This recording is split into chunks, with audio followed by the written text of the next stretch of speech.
dulu kalau kalah itu kan masih bisa kembali ya. Nah, setelah akhir-akhir ini kalau sudah di daftar resmi di KPU sudah harus keluar. Saya langsung telepon aja Pak Rektor, saya kalah, saya kembali lagi ke kampus ya. Kembali lagi. Terus nyalon lagi, kalah lagi. Kali lagi. Ternyata lebih cerdas ibu saya. Ibu saya di Ponorogo itu ketika saya datang, Bu, coba derek niki. Ibu saya itu jawabnya, "Wong aku kuwi dadi guru yo seneng." Aku senengane karo almarhum bapakmu kuwi nek anake iso gelem mulang isu yo nempol. Apa dadak ngono-ngono bareng. Apa mboten pareng Bu yo ora soal ora pareng ora, tapi aku seneng aku dadi guru. Ternyata yang kabul ibu saya. Nah, coba lagi, jangan-jangan ibu saya tadi kebetulan saja gagal lagi. Ketika saya pulang yang 2 kali gagal itu kalah malih pun. Alhamdulillah. Ya, jadi tak tulis ini, wah ini kok bagus sekali nih, tulisannya bagus. Batinku jane ora apik, kowe sing laruh. Saya sering ngajari teman-teman mahasiswa, tulis masalah yang saya tidak tahu, begitu. Susahnya kalau dosennya banyak tahu. Ya, enggak Mbak ini. Saya mohon maaf ya. Jadi kalau nilai itu, menurut saya kalau tulus betul mau dinilai berapa menjadi orang hebat. Saya nulis buku itu 3 di era Orde Baru ya. Itu dinilai oleh penilai itu 0 saya. Karena sang penilai itu mungkin berbeda dengan saya. Aliran madhabnya atau apanya begitu. 3 buku dikasih 0 saya. Padahal yang nilai itu tadi nggak nulis buku. Tapi saya tenang aja. Tunggu tanggal mainnya. Nah, ya tanggal mainnya diem-diem, takut juga. Nah, pada suatu saat dia butuh saya luar biasa dalam kesulitan. Ya, tolong saya dibantu Samsudin. Tidak perlu saya sebutkan orang.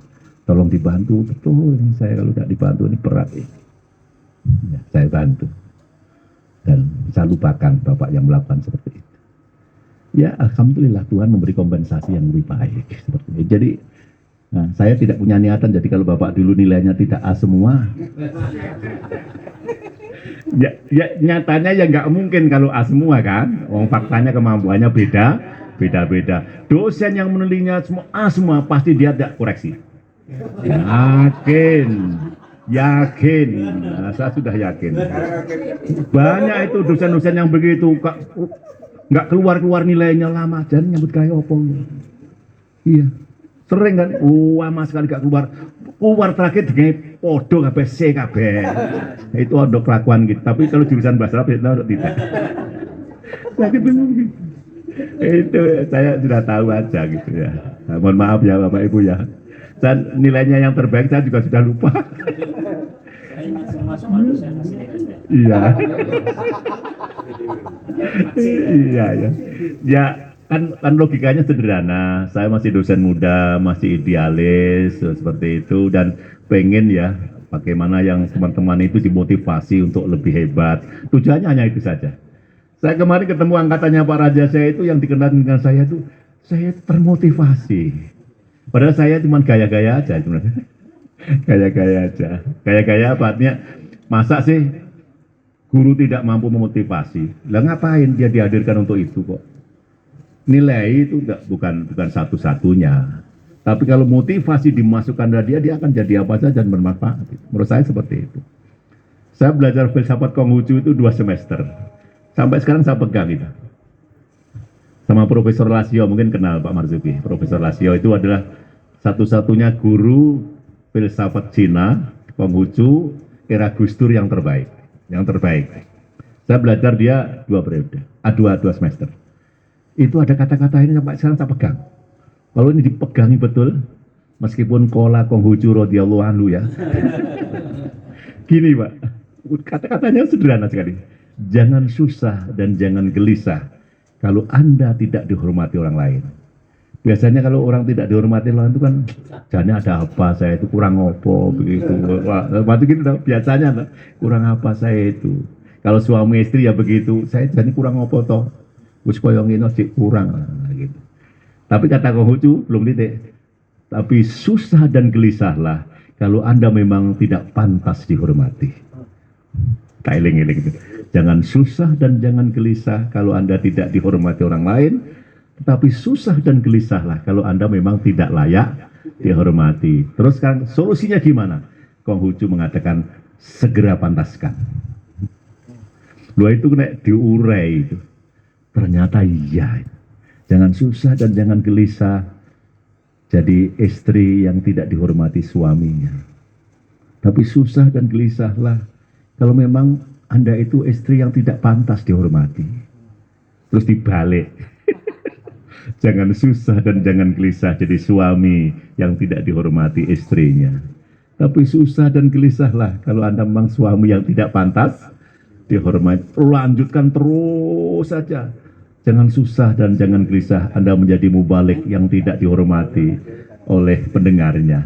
Tapi susah dan gelisahlah kalau Anda memang mubalik yang tidak layak didengarkan. Terus saja. Kalau itu dipanjang itu kok kata-kata Konghucu itu kok menarik ya. Sebenarnya kita itu ya apa yang kita kerjakan. Dan berbuat baik itu menurut saya tidak ada ruginya. Apa ya ruginya orang berbuat baik? Sering toh, aku tuas ini sorano apa? Memangnya orang berbuat baik itu tidak ada ruginya. Tapi orang membenci, orang memaki, orang menghina, orang kasar itu dia rugi sendiri. Yang dibenci sudah tidur, dia masih mikir orang ajar. Loh, kan begitu.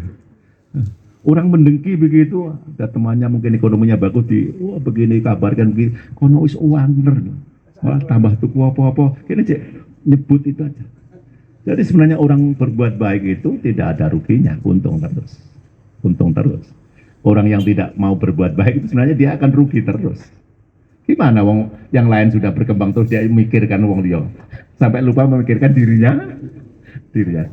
Saya tutup Bapak G. Mohon maaf G, S2 G, nilainya tidak penting itu. Nilainya, ya faktanya kan sekarang ini dengan semuanya menjadi orang-orang yang sangat digunakan di lingkungannya masing-masing. Bahwa beda-beda memang harus beda-beda gitu. Kalau semua sama ngajar, ya nggak baik juga gitu. Ya. Karena menurut saya itu penting. Dan dokter profesor yang tumbuh di tarbiyah itu mesti pertama mesti jurusan bahasa Arab. Iya, hampir seluruhnya itu jurusan bahasa Arab. Si jurusan PAI itu carry. Kenapa? Ujiannya itu kalau sudah ketemu Mutiali baca teks. Baca teks Arab. Ya. Baca bahasa Arab kalau Inggris itu dikira mudah bahasa Arab, tidak itu. Tidak itu. Paling sulit itu aslinya belajar bahasa Arab. Jadi kalau orang yang pintar bahasa Arab kecenderungannya bahasa Inggris mudah. Masih mudah. Oh, gramatiknya kan sederhana sekali bahasa Inggris itu. Kalau Arab, Insya Allah, luar biasa. Padahal Muktiali kalau bertanya, wadhalika itu ditanya, kemana ini? Nah kalau yang santri-santri pernah di pesantren ya, gampang banget. Itu Muktiali seperti itu. Sekali salah Muktiali itu sudah pergi. Pernah diajar Muktiali? Pernah ya? Itu, di S2 dia kenal, ketemu ya. Di zaman saya itu mudah Mutiali, sudah baca buku saya? Sudah Prof, apa warna sampulnya? Mendoki kancaku, anu hijau, wes besok ujiannya, sampulnya aja nggak tahu apalagi isinya. Mendoki zaman dulu itu ya oleh jadi dosen, sekarang nggak bisa, sekarang kena HAM itu, sekarang bisa kena pasal itu, dulu dosen lu sak sir-sire, terutama zaman saya itu aja nilai masih ada merah Pak. Angkatan saya itu masih pakai nama, pakai angka. Zaman saya dulu kan propedes, kandidat bakalaureat sistem Belanda, terus dapat titel BA dulu itu. Baru gue doktoral 1, doktoral 2. Saya ngajar Pak Raja saya itu pas doktoral itu. Raja saya itu. Ternyata umurnya bodoh karo aku. Dan Pak Rajasa pernah tidak lulus juga dengan saya. Ya faktanya emang nggak lulus. Mohon maaf ya dulu nggak lulus, tapi zaman sekarang dokter nggak apa-apa. Ya karena tidak lulus itu lantas dia semangat mungkin. Ya begitu. Nah sekarang terakhir tutup ya. Mohon maaf ya. Saya itu merumuskan sukses itu kok gini ya. Kalau Quran ya jelas-jelas baik-baik gitu. Kalau hadis, kalau saya ukuran sukses itu sederhana. Kalau sukses itu kalau keluarganya itu harmonis, anaknya nggak nakal, mesti anggap sukses. Kalau saya begitu, rumusannya gitu. Pokoknya keluarganya harmonis, suami istri, terus lu nesu nggak apa-apa. Malah kalau nggak nesu plus tuh khawatir saya itu jangan-jangan bukan orang itu. Iya, iya. Kalau kiai saya begitu namanya nesu, tukar padu, ngomong mau gitu, itu biasa, biasa. Keluarga Nabi juga begitu. Memangnya sahabat baik semuanya tidak ya begitu itu biasa. Tapi jangan segera mengambil keputusan untuk berpisah dan sebagainya. Harmonis. Anaknya baik-baik. Ketemu teman saya itu sukses. Tapi ada yang dikorbankan. Kalau enggak istrinya, anaknya, atau sebaliknya. Ketemu saya di Bandung itu, saya rangkul dia itu, Mas, wah zaman sukses ya. Dia nggak jawab, salah, mohon maaf apa keliru omongan saya, tidak. Ponaamu saiki kedua bahasakan anaknya itu ponaan. Sekarang di Suryalaya. Jadi dulu suaminya itu jadi tokoh, public figure begitu. Istrinya yo pinter, memang saya tahu. Istrinya nggak mau, aku nggak bisa. Suruh di rumah terus nggak bisa. Sampai juga aktif di mana-mana. Begitu akhirnya, sampai di rumah itu mulia, jangan dikira tidak itu. Bahkan mungkin justru lebih mulia penjenengan daripada saya ini. Meskipun saya adalah public figure orang terkenal, sampai lebih mulia karena mampu merawat masa depan kita. Tapi istrinya dulu merasa aktivis, ya pinter dan sebagainya, akhirnya suaminya tidak bisa bendung, dan akhirnya dia ikut cara suaminya menjadi public figure, kedua-duanya aktif, anaknya kena korban itu. Ketemu saya itu nangis. Sam, wong ngerti nih aku sukses. Tapi saya gagal, nggak ada ponaamu loro semuanya di Suryala. Saya tengok di sana itu dengan saudara saya itu, malah sing wedok wae, sing ganteng, tapi yang guyang-guyu dhewe. Aku misalnya ya Allah, pantas dia. Saat itu saya berputusan, sukses itu adalah keluarga harmonis, anak-anaknya tidak nakal ya. Kalau nakal-nakalnya anak biasa lah, tidak nakal sampai kena korban macam gitu. Dan sukses boleh, hebat boleh, terkenal boleh, bahkan silakan aja jadi apa boleh. Tapi jangan ada yang dikorbankan. Sekali sukses kita itu lantas ada korbannya, suami atau istri atau anak, menurut saya itu gagal. Gagal. Dan itu saya sang pegang saya gitu. Iya mungkin nanti ya untuk meredam diri aja ya. Karena saya kalah berkali-kali. Tapi kalah berkali-kali itu saya maknai positif. Hampir setiap pilkada mesti calon bupati mesti ke rumah saya. Tanya dulu kok bisa kalah itu. Berarti kan jadi saya bermanfaat. Tanyanya kan orang yang sudah berpengalaman, Bang. Kalau belum berpengalaman tanyakan teori aja. Kalau saya berpengalaman. Pengalaman. Jadi setiap ini sudah mulai rame ini. Termasuk Pak Ahmad Lufi ya ketemu juga itu. Ya tentang seperti itu. Ya artinya kok iso kalah piye nih sih. Begitu lah. Saya cerita ya Tuhan mungkin menjadikan saya jadi guru Pak yang tepat itu. Tapi sebenarnya di lain itu juga ada. Duitku kurang. 3 itu mintanya 50 juta saat itu. Saat itu bisa dihitung sebenarnya. Kalau DPR-nya 45, kita punya 23, itu sudah selesai. Lebih tuh 50%. Mintanya itu adalah 50 juta. Dan itu teman saya sendiri yang saya ikut kampanye menjadikan dia DPR dan seterusnya begitu. Kenapa? Dia minta cash, padahal sudah saya DP 5 juta. Ini 5 juta sih, besok rampung nih.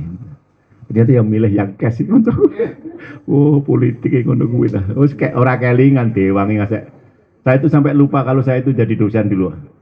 Ketika ada partai baru begitu pengen nyemangat mengembangkan gitu. Lah, tapi lagi-lagi dikembalikan lagi. Oh, memang saya itu ya guru. Apik ya guru. Kalau guru itu kan kira-kira yo keselamat ya. Ada korupsi apa guru ini? Peluang berkorupsinya tidak ada. Iya, iya. Iya korupsinya cilik-cilik. Nggak tergambar guyu lah lantas kayak orang Jakarta seperti itu. Ya, jadi mohon maaf ya, jadi bapak-bapak yang sudah bermanfaat di lingkungannya dari apapun, yakin itu dipilihkan oleh Allah yang terbaik. Saya lihat Pak Rokib itu harus begitu ya, Pak, harus profesor ya. Pas saja nih gunung UI. Tapi apa dia bahagia di situ atau tidak, saya nggak ngerti gitu. Tak ukur orang profesor kalau saya tahu ukur Pak Rokib sukses ini tidak ada korbannya, anak atau istri, nah itu menurut saya sukses. Plus sudah sukses tapi plus. Iya. Saya nggak berani komen karena belum punya pengalaman. Tidak punya pengalaman. Saya itu kalau ceramah kemana-mana itu dengan pesantren itu ya dibilangin oleh kiai itu. Kiai juga nakal-nakal juga. Samsudin, kamu tuh pinter, ngapain istrinya cuma satu? Waduh, ini kiai ini provokator bahaya ini. Satu saja sing gendong benino sopo. Enggak ini silakan aja, itu kan urusan internal masing-masing ya. Jadi simpulannya gini Pak, pertama yang penting hari ini saya mau datang itu satu, jaluk ngapura. Jaluk ngapura. Dulu ngajar apa aku ngajak lali aku. Hah? Metodologi. Ya kalau metodologi. Iya. Terjemah enggak? Dirasa Islamiyah. Iya. Iya, Pak. Jadi itu. Tapi yakinlah Bapak Ibu, saya tulus kok. Saya tulus, betul. Tulus. Nah, kalau nggak tulus ngapain? Kalau ngapain ngajar? Kalau nggak tulus ngapain? Gajinya juga sedikit. Menyakiti orang apa? Dirinya dia juga sakit. Apa dikira jadi dosen itu nikmat? Ya tidak. Menderita. Saya itu datang, mohon maaf ya, bukan curhat ya. Saya datang dapat istri saya itu semua kakak-kakaknya sudah punya mobil bagus-bagus. Wah, aku kan waduh. Bukan itu. Enggak ada, saya itu diambil menatu orang situ itu semuanya sudah pakai mobil semua. Aku orang duwe dhewe. Maka mertua saya tadi bilang, "Bos, mertua sok dadi guru." Pak, saya juga tersinggung, Pak. Weleh, wong ibu saya, Pak. Ibu saya seneng aku jadi guru. Moro tua nyerah-nyerah akuan mundur aku. Wah, dalam batin tapi rawani seru-seru. Tapi ketika pada waktu itu tiba-tiba ada pilkada, saya dicalonkan oleh partai terbesar loh Pak, oleh partai terbesar, dan itu sejarah. Namanya partai besar kalah ya sejarah era kami itu karena Jakarta memaksakan yang salah seperti itu. Nah, jadi udahlah, insya Allah kita di mana-mana berkah. Itu saya dengar semuanya itu sampai saya loh. Informasinya itu, Pak itu putra anu dulu ngajar Bapak sekarang di sana oh pasti manfaat semua. Memang penderita. Kuliah dulu kan yang menderita ya Pak. Menderita. Apa anak sekarang itu yang nikmat-nikmat kuliah itu? E-banking, tetek bengek, GoFood, saya penak tok kuliah iki. Ora ono. Nek zaman kita loh, jujur aja Pak. Nggih, tenan itu. Iya, saya masih bawa beras Pak. Kuliah saya masih bawa beras ke Ponorogo, dari Ponorogo bayar beras. Naik bis, dan ibu saya dibikinkan kayak mondok saja itu, dikasih lauk-lauk yang panjang itu, ada seronteng, ada apa dia untuk penghematan begitu. Karena ibu saya itu saya itu sampai heran ibu saya itu memanfaatkan kematian ayah saya itu untuk memotivasi anaknya. Saya itu lahirkan ayah saya sudah meninggal, saya kira-kira 3 bulan atau 2 bulan katanya ayah saya sudah meninggal. Sejak kecil itu mesti ibu saya itu kalau sekolah pagi harus sekolah sore. Ngopo to Bu, waktu sore bareng kancane ya besok bapakmu wis mati. Ojo podo karo kancane. Kata-kata itu terus, bapakmu wis mati. Ketika sekolah juga itu naik itu sanawiyah yo karo mondok. Aliyah yo kudu karo mondok. Arep kuliah yo gak entuk itu nang Ponorogo. Jangan nang Ponorogo ndak mulah mule. Lah ngopo to Bu kancane ya Ponorogo. Domoni bapak wis mati. Saya kasih kalian. Ibu saya kok pintar sekali memanfaatkan kematian ibu saya untuk itu, memanfaatkan untuk positif loh. Sampai meninggal 83 tahun ibu saya nggak nikah, dan ketika dinikahi ayah saya, ibu saya itu masih sangat muda sekali, 13 tahun dinikahi ayah saya sudah 41 tahun usianya, dan mbah saya itu happy sekali punya menantu tua gitu. Karena dulu kan senang sekali kalau punya anak putri terus diambil berjaka tua di pesantren lama pinter itu seneng dulu. Sekarang jangan diterapkan, nggak mau. Anak-anak sekarang ya pinter tapi ya podo nomi.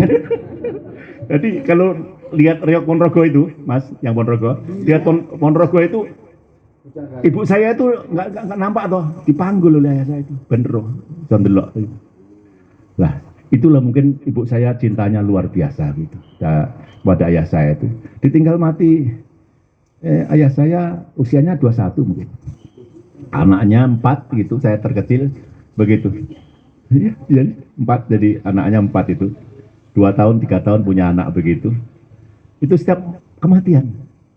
Nikah juga nggak boleh saya. Ojo rabi yang gini. Tak dongakno bojomu adoh ae. Karena kene kabeh wong arep nyajok juluran.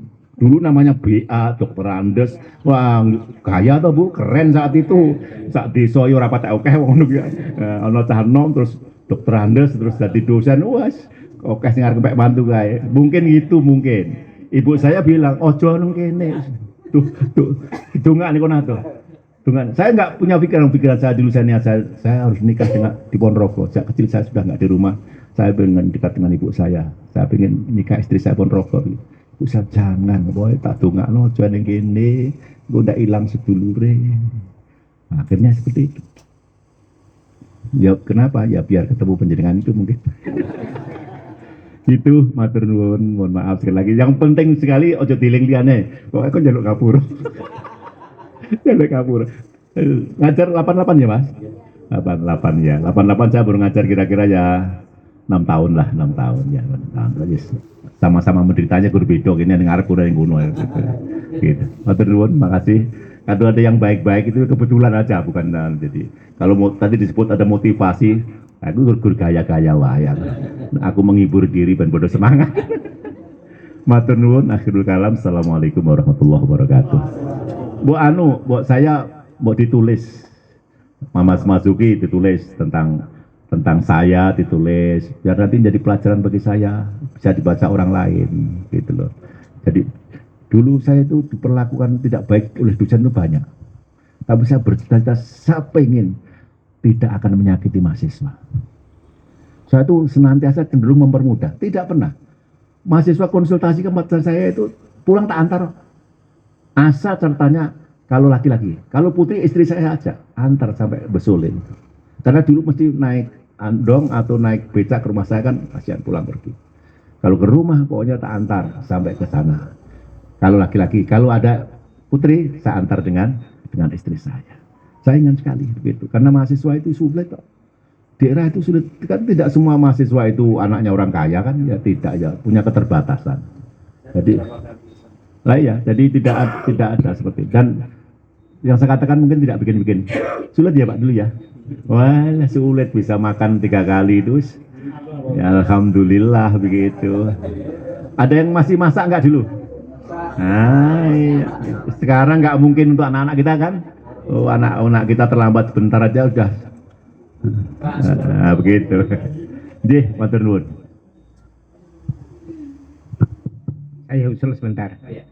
Ya, ini langsung saya tanggapi kaitannya dengan Pak Syam. Karena sekaligus saya itu juga mengenang dulu pernah dimarahi sama beliau ini. Saya itu awal-awal kuliah itu kan mau keluar karena kok mata pelajarannya tidak setinggi yang di pondok pesantren. Kayaknya nggak ada gunanya kan, kuliah kok gini-gini aja. Saya dimarahi karena loh kuliah itu bukan untuk mencari ilmu saja. Di situ ada diskusi, ada perdebatan, ada perluasan wacana dan lain sebagainya. Kemudian saya disuruh menerjemah kitab sama beliau ini waktu itu untuk bagaimana mengisi waktu dan lain-lain.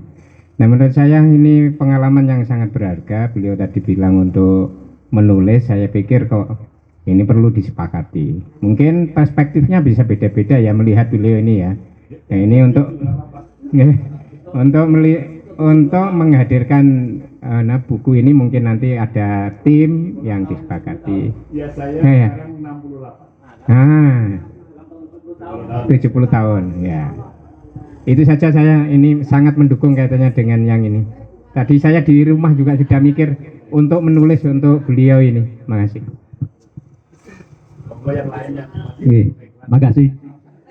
Bapak Ibu yang saya hormati, khususnya Dumateng Yai Samsudin Asrofi yang telah memberikan motivasi kepada kita semua, termasuk yang terakhir untuk kita diberi peluang untuk membuat tulisan tentang beliau.